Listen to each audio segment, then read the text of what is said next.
Welcome to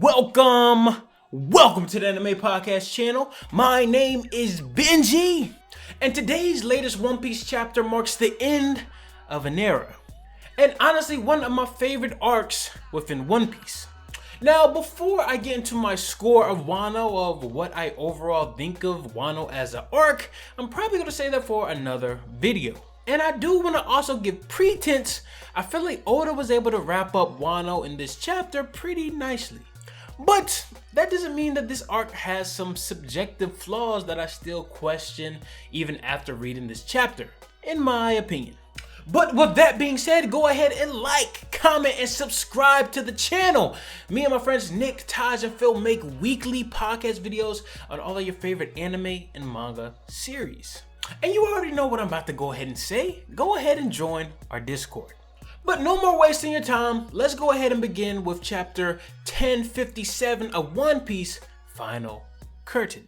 Now we begin with another page solely dedicated to the One Piece film Red movies and Yuta. And I'm not gonna lie, this page was actually pretty cute and probably one of my favorite out of the three that we've already gotten. So basically we get a scene of Shanks and the redhead pirates, and basically they're trying their best to make sure that Yuta calms down and stops crying.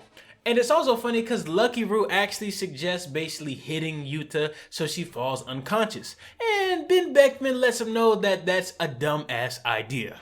And they all seem pretty frustrated, but then they come up with the very genius idea to decide to do a sing-along. And this is something that Yuta actually is pretty fond of in the future. You see, this song in particular was actually able to make Yuta calm down and actually smile.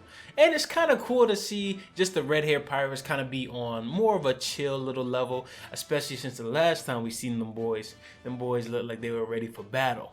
But also I do like that it's pretty cute because a young baby Yuta was pretty cute, as well as just seeing my young boy Shanks and the red hair pirates. But we truly begin the chapter with a cover page dedicated to the stuff that is going on within Whole Cake Island, and we see Caesar Clown, Katakuri, and Itachi. And it looks like Katakuri and Itachi are going crazy. And I don't necessarily know what Caesar Clown is doing. It kind of seems like maybe he's attempting to basically blow gas around the battle that's going on for this escape. But I am curious to see what happens with that. And also, I want to see if the Vinsmokes and Caesar Clown would team up in some kind of way, shape, or form, especially with their background in science.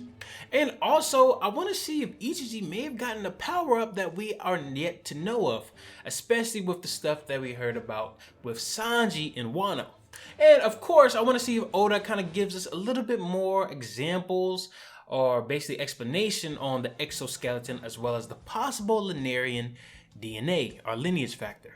But we actually really begin now, and it seems like a history class on basically what has happened within the last 20 years is taking place within Wano. And I'm not going to necessarily go too much in depth into this history class, but basically they just reiterate a lot of things of the pain and suffering that the people of Wano have actually gone through. But we cut to Momo, Yamato, and Kinemon. And basically they are traveling to go say bye to the Straw Hats, who kind of did them bogus by not even saying anything before they left.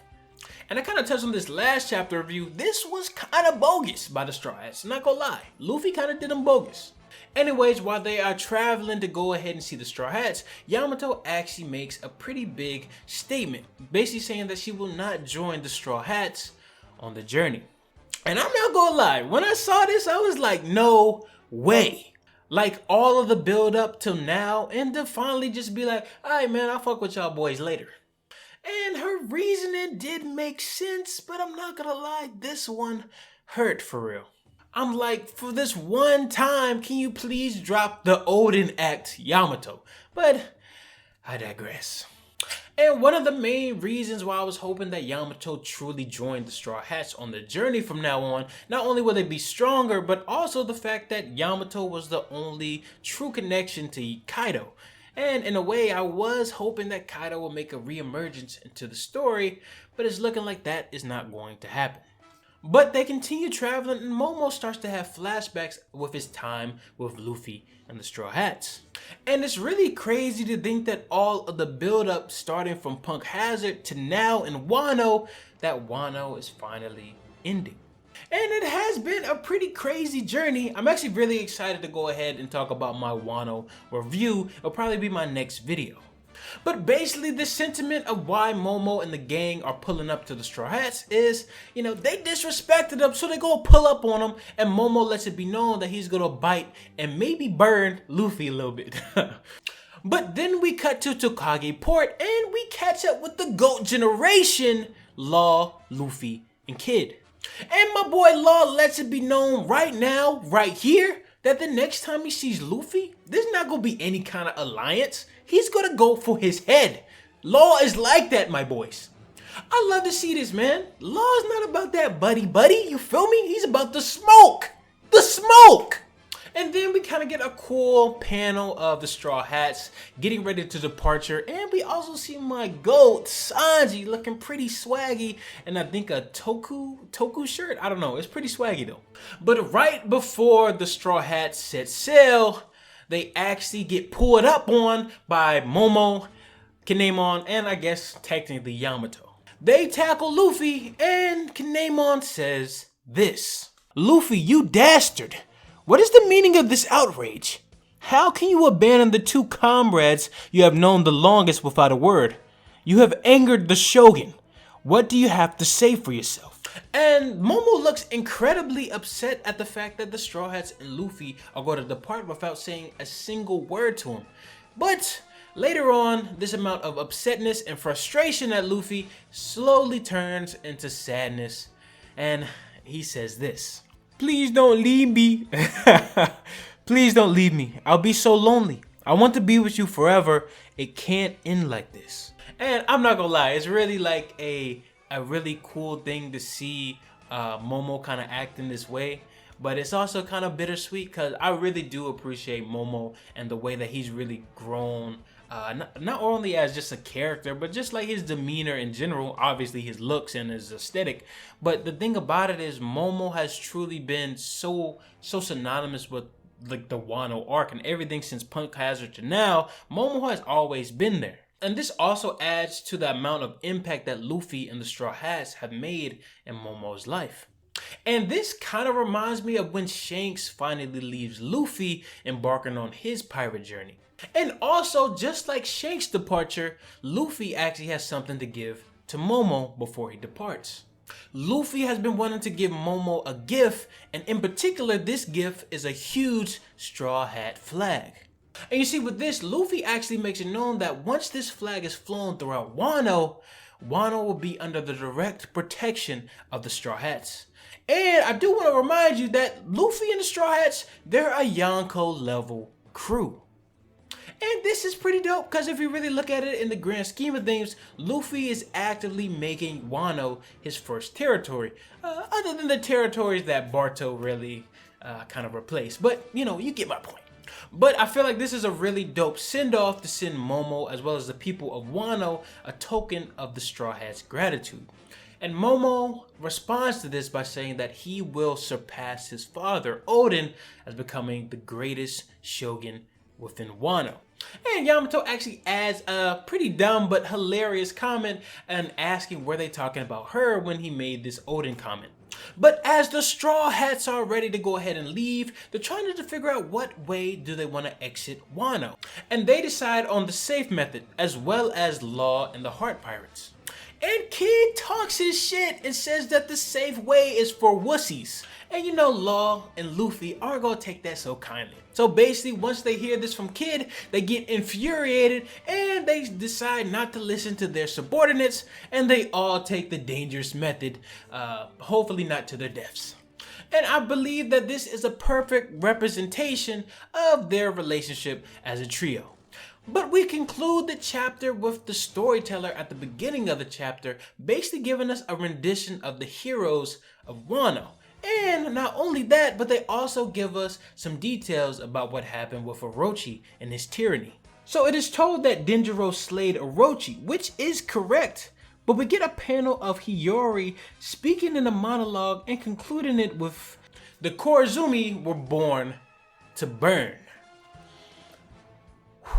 That's a heavy one. Now this morning I looked on Twitter and it looked like this particular panel made a lot of people not like Hiyori because it seemed a little bit of fascist. But I do want to go ahead and say that the translations from what we got compared to what it kind of means in Japan, it's a little bit out of context. Now, I will say that Hiyori kind of seeming very emotional when she said this. I don't necessarily think that she was truly meaning that all of the Koizumi clan were born to burn, even though the Koizumi means charcoal, which burns, but you know, I digress. But I will play devil's advocate for one thing. It's been 20 years of tyranny from basically the rule of the Koizumi, and that ruler was Orochi. But I do want to kind of specify from what the translation says from the Japanese translator. Basically, it says that it's not necessarily meant to mean that all of the Koizumi should burn. It's more so something the same way that Odin kind of says that Odin boils. It's kind of the same thing. I don't really know how to describe it or explain it well, but I will try to link the Reddit post that I saw in the description down below.